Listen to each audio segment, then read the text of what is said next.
Thanks for tuning in to Baxie's Musical Podcast today. If this is your first time, welcome. And if you've been here before, it's great to have you back. And if you like what you hear today, please subscribe to it, like it, share it with everyone you know, even complete strangers like new stuff from time to time. And if you can leave a big fat review, that would be amazing.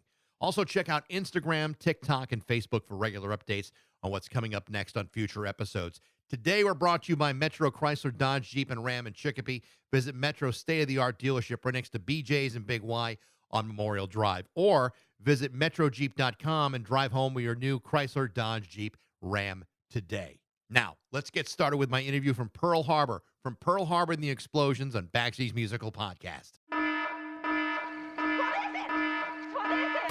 It's Baxie's Musical Podcast.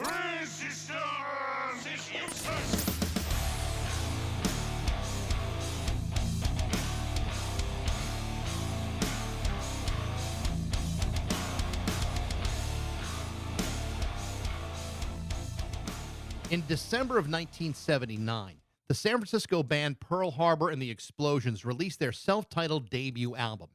The record was released on Warner Brothers Records and was produced by David Kahn, who would go on to produce albums for people like Paul McCartney and Tony Bennett, Stevie Nicks, New Order, and many more.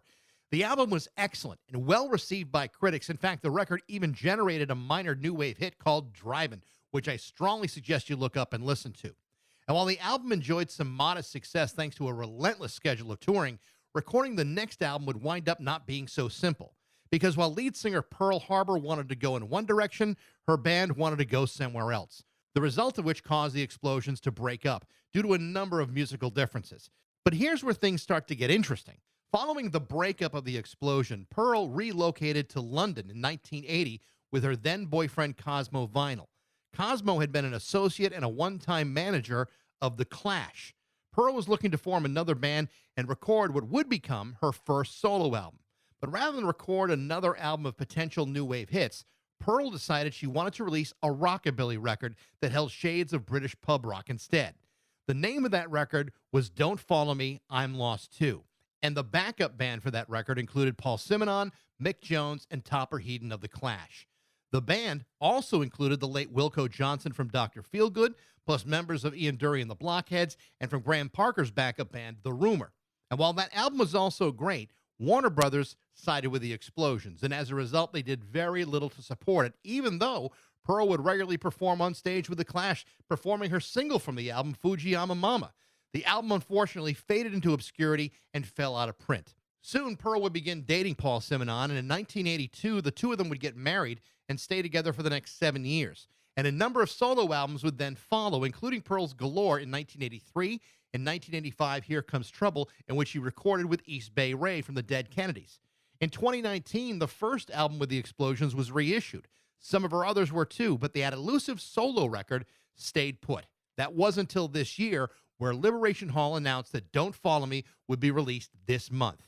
The record is a blast, and Pearl, with their all-star band of punk and pub rock legends, sound amazing. What's even more amazing is the story behind this record has never really been told. Until now. This is my long overdue interview with Pearl Harbor on Baxie's Musical Podcast.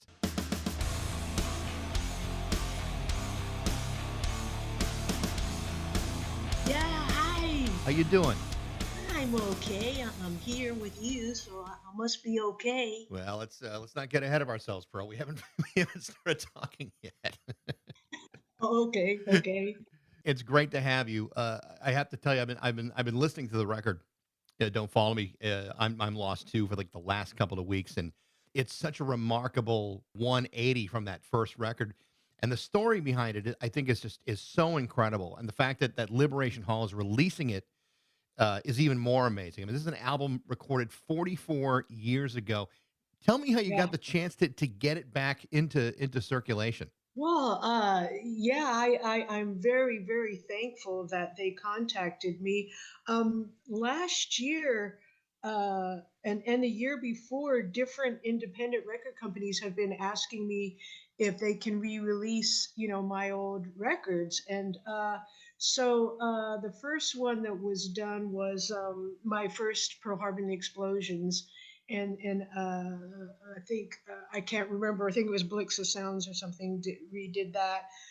And then I think they all sort of saw that they were doing okay or something. And so Liberation Hall Records just contacted me and said, we want to re release this. And I was very thankful because Warner Brothers didn't like this record at all. They loved Pearl Harbor and the Explosions, and they sunk a lot of money into us. So when I quit the band and said I'm moving to London and I want to do rock and roll, they were really, really upset. And so when I handed them Don't Follow Me, I'm Lost Too, they were like, what is this? Because, they were saying no hits, production is terrible. I'll admit the production isn't great. It's only rock and roll, isn't it? It's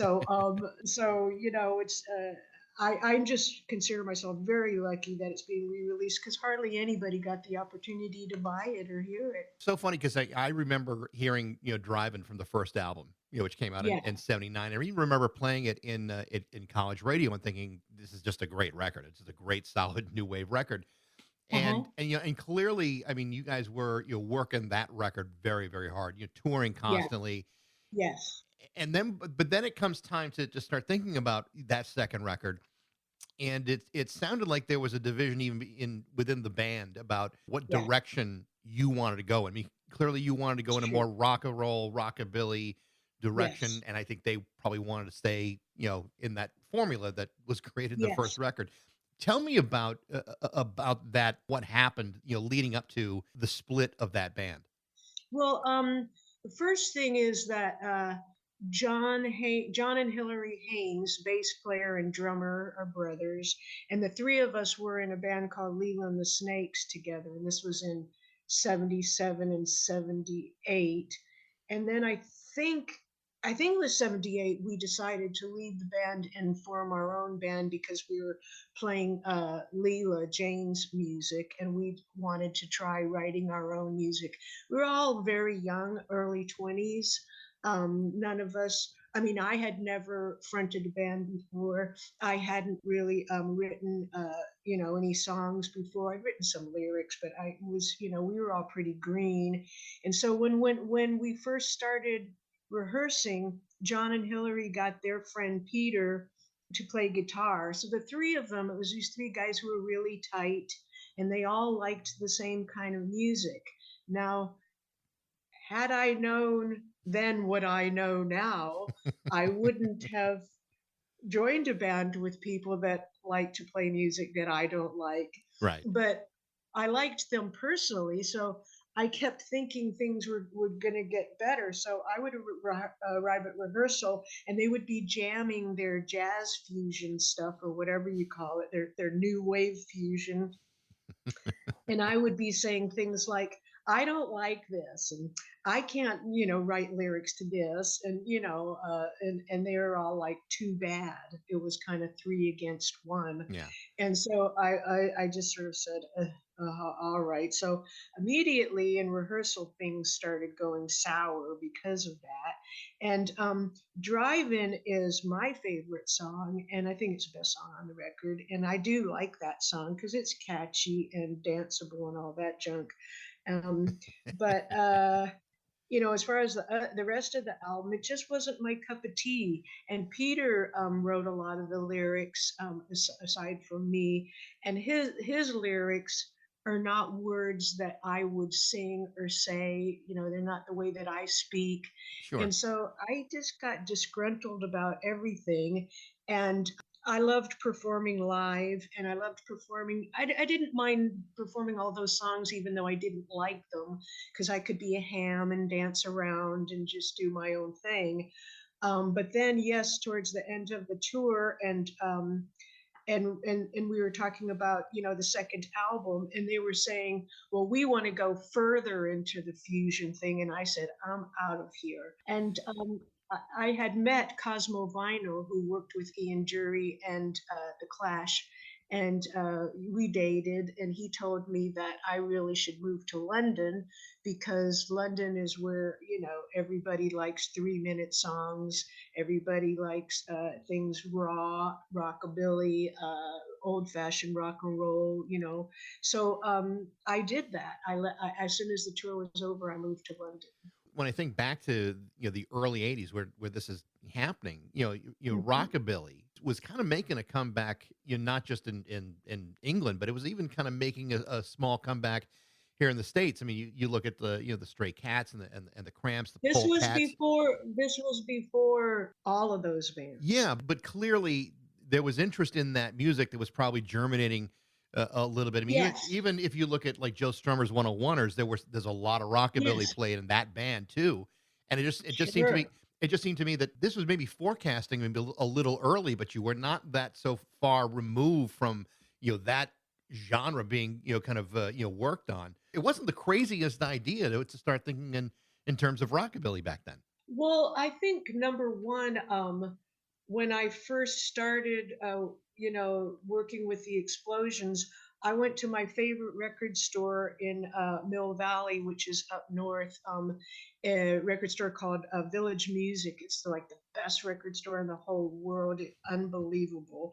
Anyways, I said to the owner, play me your favorite rock and roll female singers, from the 50s and 60s because I'm starting a new band and I just don't know exactly what I'm doing and I want to be influenced by somebody. And so the first record he played me was Fujiyama Mama by Wanda Jackson, and that was it. Yeah. He didn't have to play me anymore. I liked it better than Brenda Lee. I like it better than Janice Martin. That was it. And the funny thing is, I hope it sounds okay for me to say, naturally sing like her anyways. We have the same tone. Hmm. We sing the same key. This was very easy for me to not copy her, but be very influenced by her singing. So Fujiyama Mama, and then of course Fujiyama Mama is rockabilly, and so I said I want to sing like that. I want music like that. That's me. I want that, And so then I brought it to the Explosions and they were like, hell no. Yeah. And so then I just put it in my back pocket.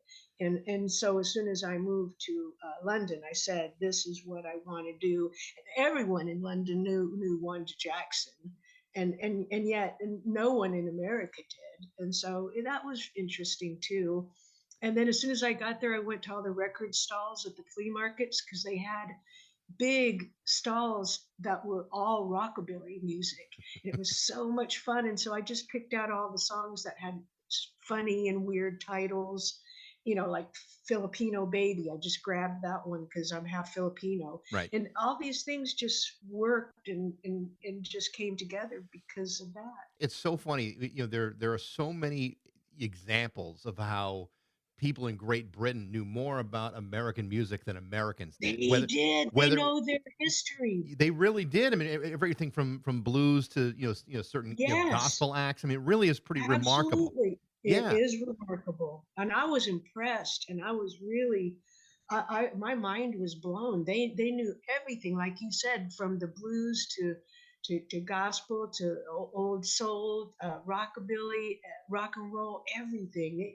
They're amazing, those Brits. One of the things that is pretty important or significant about the this record is you had three-fourths of the Clash as your backup band, Topperhead and Mick Jones and your future husband Paul Simonon. I think anybody would have just thrown themselves in front of a bus to have that opportunity to play with those guys at that I moment. know. I And was so lucky. so how did that happen for you? I mean, how did you first of all how did you Cosmo. even meet them? Cosmo, because Cosmo Vinyl, he was the personal manager of the Clash and Ian Jury and the Blockheads. So in 1977, Ian Jury and the Blockheads came to the United States for the first time and did their one and only US tour. And they were rehearsing in the same rehearsal studio that I was in. So I was in the lobby, talking to somebody, and Cosmo walks in. He's got purple hair and a purple plaid or tartan suit. And he comes up to me and says, you're the second most beautiful girl I've seen today. And I was like, oh brother, who are you? Well, what a creep. And then he goes, how would you like to see the greatest rock and roll band in the world? And I'm like, oh yeah, who's that? And he goes, ever heard of Ian Jury and the Blockheads? And I went, whoa. I said, yes. I said, oh my God, you're with Ian Jerry and the Blockheads. And the reason I knew about Ian Jerry was because our band had supported Elvis Costello on his first Mm. tour, but we didn't tour with him. We just played a whole bunch of dates in San Francisco with Elvis Costello. And so we hung out with their band a lot, and they were telling us what was going on musically in Britain. So I had the Sex Pistols album already, so I was sort of aware that punk was happening and all that, but I didn't really know that much about it. But he told me all about Stiff Records, and that sounded more like my cup of tea. So I did. I went and bought, all the Stiff Records. And so when I met Cosmo and heard of Ian, I already knew Ian's songs, and I was just crazy about them. So I did. I went in and I saw some of their rehearsal, and it was fantastic. I mean, I was just the happiest gal in town. I was just musically on cloud nine. And then Cosmo liked me, so he started asking me, how, let's hang out, let's go do this, let's go do that. So we did. And then I went with Cosmo on some of Ian Jury's tour. I went with them to New York, and I had a lot of fun. And then he said, I also work with the Clash. And I said, oh, I like them too.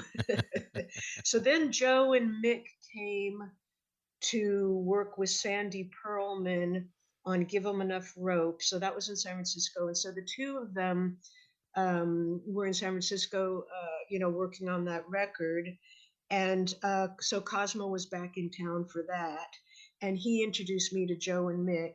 And so I hung around with them a lot. We all had a lot of fun. And so then when the Clash came to tour, our band was a support act for a couple of things. And then I joined them as, a fan, and went, on all the tours, and just had a blast. I mean, I had more fun than anybody could ever imagine. So then that's when Cosmo said, you should move to London. And as soon as I moved to London, he said, look, I talked to the Clash and the Blockheads, and they all said that they would make a record with you. And I mean, what could I Yeah, say? how can you say I no to was that? There's, happy, happy. yeah, I bet there's some great video on YouTube of you playing with the Clash. You're playing Fujiyama Mama, and it's so Yeah. much fun to watch you sing. I mean, the idea of just being on the stage with the Clash. I mean, I'm kind of Oh, I know. that has to be just an amazing memory. I It realize was. I realize you were in a relationship with Paul, and that's It and I, didn't matter. it wouldn't have mattered. It's like No. what an experience. Yeah, I mean, I that's why, when I did move to London and Paul played on my album, and then after we finished the album, Paul asked me out on a date, but he didn't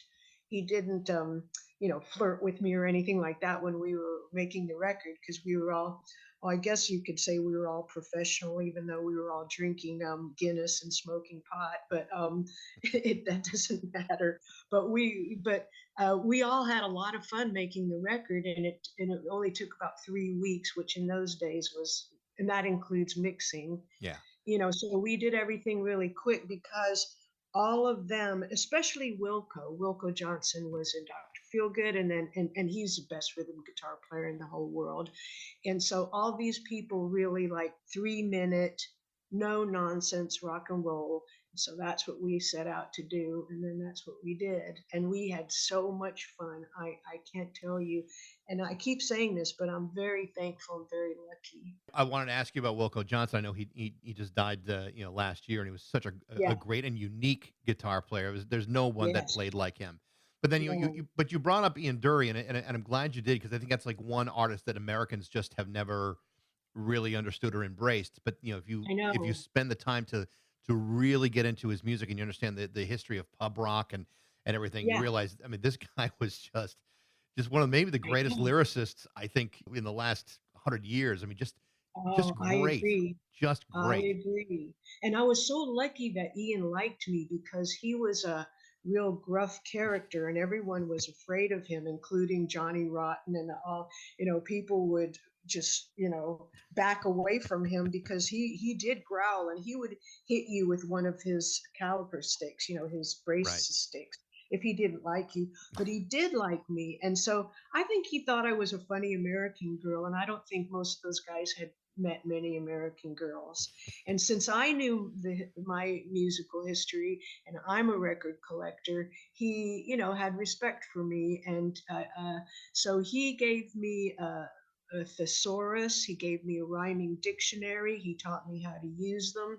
He taught me how to speak with the British press because he said they're going to try to bury you. They're going to make fun of you. They're going to tell lies about you. But if you're on top of it, you tell the lies, not them. You make up good stories. You entertain them. You're in control, not them. And so he taught me a lot, and I was really lucky. And I also sang on stage with them. Ian invited me a couple of times. So that was, also heavenly.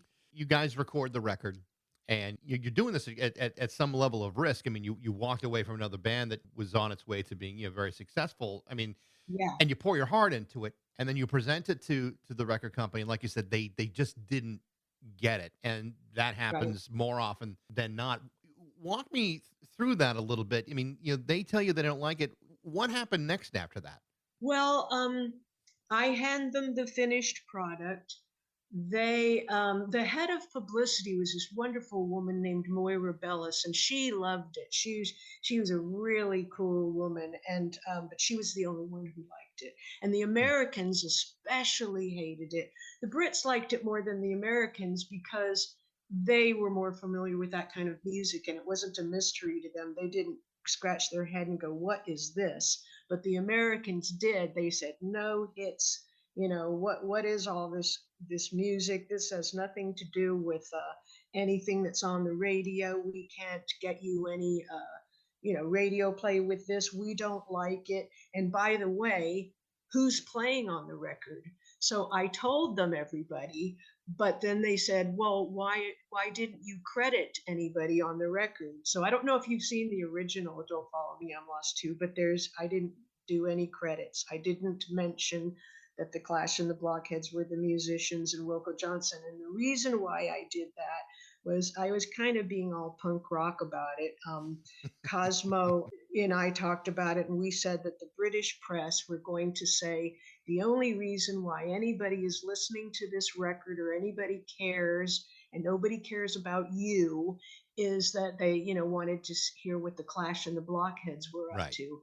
And so, and that actually was true. So he said, "Why don't you mess with everybody's heads and just don't put anything on there?" And I mean, looking back on it today, I wish that I had put everybody's names on it, but I didn't.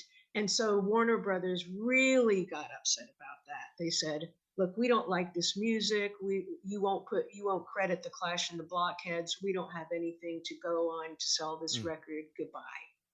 So that's what happened. They threw me off the label. It's what's pretty interesting though is okay, so they drop you, but then Hmm. you get immediate interest from Epic, then Yeah, Island. I mean, yeah. it's not like the music industry didn't understand who you were or what you were trying to do. I mean, they quickly swept you up, and within 2 years, you record a couple albums for both of those companies. Those are big. Yes, Those are big labels. I mean, big important yes. labels. I know I was lucky and I was happy. And I was really happy because they liked me. I mean, I have to be honest and say that Epic Sony was for Japan only. And the Japanese loved me because I sang with the Clash. Now, I'm Mm. not going to pretend they love me because they think I'm the coolest chick in town. They love me because I was with the Clash. And so everyone in Japan at that time used to call me Mrs. Clash, and it was okay with me. I didn't care. I've been called worse things, and they, I was really thankful that the Epic Sony signed me right away, and they just wanted to work with me because I was Mrs. Clash, and so that did work out. Then I showed Island Records the Japanese recording and said, "This is for Japan only. Why don't you guys pick this up and do a worldwide release?" And they said, "Okay." And so Island Records, took a few songs off of Pearls Galore, the Japanese version, and said, we don't really like these songs. Why don't you write a few more to replace these ones? So it's mostly the same record, but there are a few different songs on Yeah, we've kind of touched briefly on your marriage to Paul Simonon from the Clash. I mean, obviously, that's probably a very good reason why they're calling you Mrs. Clash. it. Um, Tell me about that. I mean, obviously, it didn't last forever, but but still, I mean, it's Paul Simonon from the Clash. I suppose when you're married to him, the sheen of the Clash kind of falls away a little bit. But tell me about that relationship with him. Well, we did get along really well in the recording studio, and so when we first started dating, we would go to art museums because Paul is a painter Mm, and he's a very good artist, and real he good. loves going to museums, and I like going to museums. So first became sort of like very friendly and close because of art and music, and then we started going out, and everything got serious and all that stuff. And so we started living together right away. And like I said, I went to all the Clash shows, and we just got closer and closer and closer because of all that. When you're on tour, everything is so, it's crazy, it's exciting. A lot of emotions going through, everybody's heads. You're on stage. Regarding the Clash, they're on stage, with a thousands of people screaming for them, and then you go back to your hotel room and you go back alone, and everything's quiet and weird. So although with the Clash it kind of wasn't like that, Joe used to take all the fans and let them come into his hotel room, and they'd all have a jam session and blah blah blah. But yeah, so Paul and I got closer and closer, and then in 1982, we decided to get married because since I am American, I had a work permit, so I could stay over there. But it wasn't that easy to be an American living over there. Sure. So we both said, and Paul very kindly said, let's just get married. And so I said, oh, okay. And so and geez, I hate to sound like a cornball, but gee, I loved him so much that, I wanted to stay with him forever. And we had a wonderful relationship. We had so much fun. I toured with the Clash and for years, during all that time, uh, you know, uh, played on stage with Paul. We liked the same music. We liked the same clothes. We liked the same cars, the same motorcycles. We liked all the same stuff, so we got along really well, and we were always together. Then the Clash broke up, and Paul, was in a space where he was a bit mixed up, because his whole sort of life was changing now, and he wasn't sure what he wanted to do. So Paul and I and my guitar player, the rockabilly guy Nigel from Whirlwind, we started a band and we were working together. And then Bernie Rhodes, who's the Clash's manager, came over to see Paul, and it was like, what you up to, Paul? And Paul said, oh well, Pearl and Nigel and I, are starting a band, and we have written these songs. And then Bernie says right away, you and Pearl. He said, what do you guys think you are, Paul and Linda McCartney? And I just said, F you, Bernie, get the F out of our house. And then he says to Paul, if I were you, why don't you and Nigel go to the United States, buy Harley Davidsons, go traveling around, write a bunch of songs, and have some fun and get the hell out of Britain. And so Paul said, okay. So Paul and Nigel left me, and there goes my guitar Oh player, there man. goes my husband, and they did what Bernie said, and that was kind of the beginning of the end, because I couldn't believe that that had happened to me, first of all, and second of all, and then when Paul was in the States, he was he and Nigel were two bad boys on their motorcycles, finding gals everywhere. Yeah. And so it was very difficult, for Paul to want to go back to London and be married to me, and just be this normal guy after doing all that. So after a while, I think it was in '88. Yeah, he said, he wanted to call it a day. So Mm, what could I do? I was sad because I loved him so much. I wanted to stay together forever. But in rock and roll, nothing's forever. It seems. yeah. One of the things I want to ask you about, this is kind of switching gears here for a minute. In doing this podcast for the last couple of years, I've had a chance to interview Fee Waybill twice from the Tubes. Oh yeah, I know Fee. Yeah, and we talked at length about those early shows in San Francisco, and the more he talked about how, I mean, it's a circus, is what It those was a guys. It circus. really was, and you were a part of that. And I want to ask you a little Yeah. bit about that because it just sounds like it's something that has never ever been replicated by anyone in a live setting No, before, to have as many never. as 50, 60 people on stage doing a You're right. million different things. That's right. So when I moved to San Francisco from Germany in 1973, I was 17 years old. I'd never been to San Francisco. Uh, so I just immediately went to, and I was looking to be in a band. That was my goal. And so I went and saw all these bands, and friends of mine worked for Bill Graham, so I got to see loads of music because Bill Graham owned most of the music venues in San Francisco, especially all the big ones like Winterland, the Fillmore, all that stuff. So I saw the Tubes, and when I saw the Tubes, that was it. I said, I want to be in that band because anything I could think of that I wanted to do, roller skate, tap dance, anything that I knew how to do that was weird, I could do in that band. Plus, I just thought it was the best show I'd ever seen, and it was. Oh, you never saw them, did you? I never saw them back then. I saw them probably Mhm. the end of the run, Oh back in the yeah. mid to late '80s. But you did Oh I didn't. no. Yeah, so it wasn't it wasn't Seven. it wasn't really the same. So Right. So they had a talent contest in 1976, and I won their talent contest by being a tap dancing boxer. So I made up this, outfit and put a bandage on my eye and made a cape with pearl and glitter on the back, and I did shadow boxing to Phil Manzanera's Diamond Head music because I knew that the Tubes loved Roxy music. So I was no fool. I picked a song that I thought they would like, and then I wasn't a very good tap dancer, but it didn't didn't matter. matter. I was just bouncing around, shadow boxing. And so, anyways, I won the contest, and the prize was that I got to dance with them for 3 weeks at Bimbo's. And Bimbo's was this really cool club. And so after the 3 weeks was up, they said, "Oh, we really like you. Do you want to do more shows with us?" And I said, "Yes." So I did a lot of shows in California, but I never got to tour outside of California with them.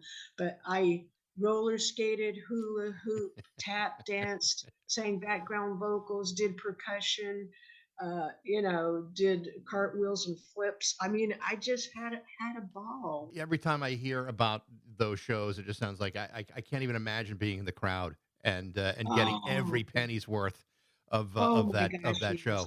Amazing. Yeah. It was amazing. And the show, and I'm not saying it because I was in it. I'm telling you, that show was fantastic. They had so many talented people.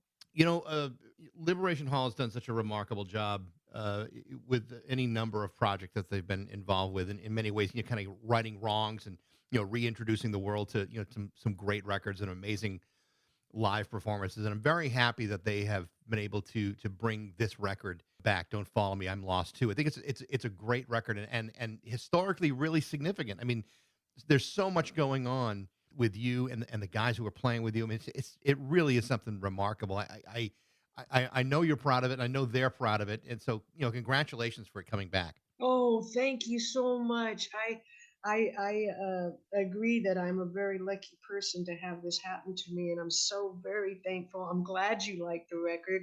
And does everyone call you Michael or Mike or Baxie? I'll answer to anything. Hey, hey, you. I'll answer to that too. At any rate, I am so happy that they re-released this record because of all the records I made in my life, which is just 5 albums, but I like this record the best. Yeah. Pearl, it's been a pleasure to talk to you. I wish you all the best of luck and good health and everything else. Thank you so much, and you take care, and good luck to you and all what you do. Thank you, Pearl. Appreciate it. Take care Thank now. you. All Bye-bye, right. Bye-bye. Michael. Bye-bye. The name of Pearl's new album is Don't Follow Me, I'm Lost Too on Liberation Hall Records. Thanks for listening. I hope you enjoyed it. If you did, subscribe to it, like it, review it, share it with everyone you know, and make sure you follow us on Instagram, TikTok, and Facebook. You can email me at bax@rock102.com. I'd love to know what you think. And thanks to Metro Chrysler Dodge Jeep Ram of Chicopee, and thank you for listening to Baxie's Musical Podcast.